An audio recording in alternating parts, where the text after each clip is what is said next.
I'm pretty sure that if you're watching this video, you already know exactly which clip we're talking about. That viral Pacu Jalur race video, where a young boy dances gracefully at the very tip of a long canoe. That dance went global.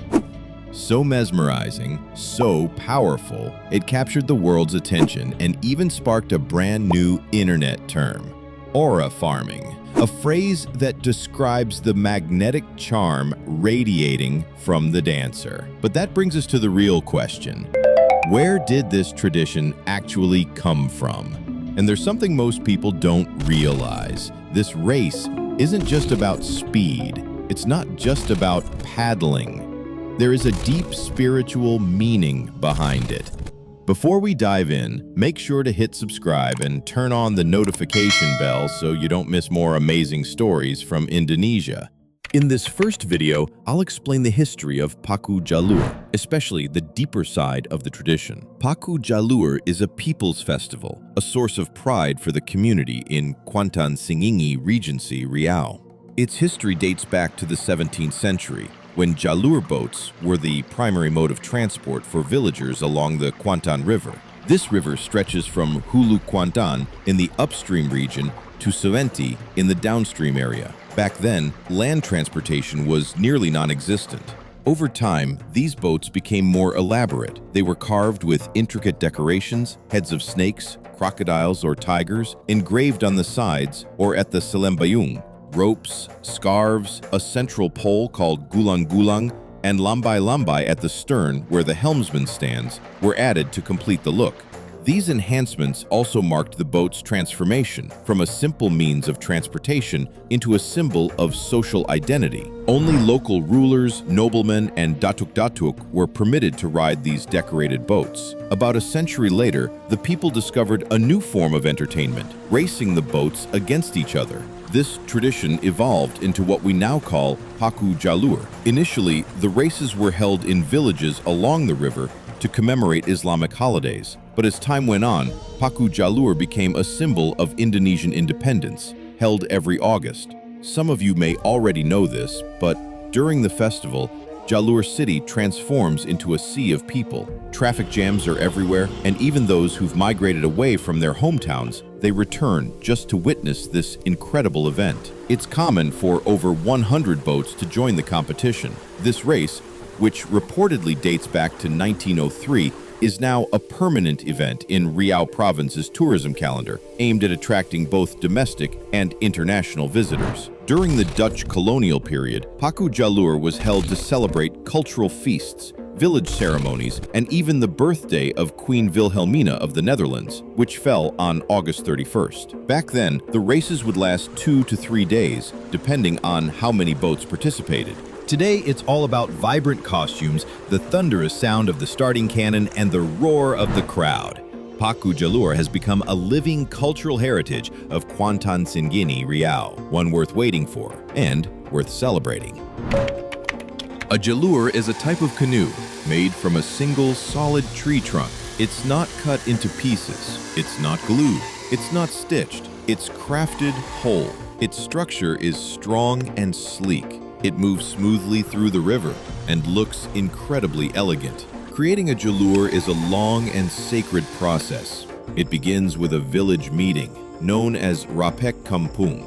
This meeting includes elders, spiritual leaders, intellectuals, women, and young people. It's led by a village figure, usually a customary leader. Once the decision is made to build a new boat, they move to the next step, choosing the right wood. And this is not just any wood. The tree must meet strict criteria: its type, size, and, most importantly, its spiritual energy. Preferred wood types include banyo or kulim kuyang. The tree must be straight, between 25 to 30 meters long, and 1 to 2 meters in diameter. And the tree must be believed to contain a mambang, a spiritual being or nature spirit. That's why a shaman, or pawang, plays a central role in this ritual. Once the tree is chosen, a ritual called sema is performed to ensure the spirit does not disappear or cause any misfortune. After the ritual, the tree is cut down using traditional tools like axes and beliung. Its ends are trimmed according to the exact measurements needed. This requires precision, because the thickness must stay balanced along every part of the boat. Once the jalur is halfway done, it's pulled back to the village through a ceremonial procession called Melo Jalur. This stage celebrates togetherness and cooperation. Villagers work hand in hand to drag the boat, a powerful symbol of unity. The boat is then polished, carved with designs, raised onto a wooden structure called ramakompian, and smoked, until the boat is finally spiritually sealed. Only then is it ready to meet the river. The Pacu Jalur race uses a knockout scoring system. If your team loses, you're out. Winners will face off again until one champion remains. There's also a semi-competition system where each team races multiple times, and the team that never loses wins it all. The race begins with a dramatic signal: 3 cannon blasts. Why cannons? Because a whistle would be useless against the roaring crowd and the massive arena. First blast, boats line up at the starting point. Second blast, rowers grip their paddles. Third blast, they launch. The river explodes in waves and cheers. Interestingly, boat size and number of rowers don't necessarily determine the winner. People believe that magical energy from the wood and the mystic power of the shaman are far more important. Victory comes from the unseen. Pacu Jalur is more than a sporting event. It's the peak celebration of everything the community has worked for throughout the year. People from Kuantan Singingi and beyond gather to watch the event they've waited for. Yes, it's a sport, but it's also something sacred. The Pacu Jalur Festival is a unique blend of physical strength, artistic beauty, and spiritual belief. Many still believe that victory depends less on training and more on the inner power of the boat's guardian, the pawang. This spiritual belief runs through everything, from choosing the tree, to building the boat, to launching it, and of course, to the race itself. It is a battle of spirit, a showdown between the shamans. Alongside the race, you'll find a lively fair, featuring traditional dances, local songs, Randai Kuantan Singingi theater, fireworks, and cultural performances from all across Riau. To preserve this tradition, the Indonesian government has included the Pacu Jalur Festival in the official national tourism calendar, held every year around August 23rd to 26.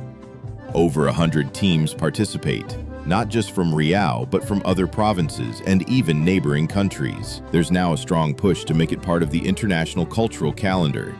So, what do you think? Would you love to witness the magic of Pacu Jalur in person? Leave a comment down below. Let's talk about it. Who knows, we might end up watching it together someday. Thank you so much for watching this video. Support the channel by clicking subscribe and turning on the bell icon so you never miss more incredible stories from Indonesia.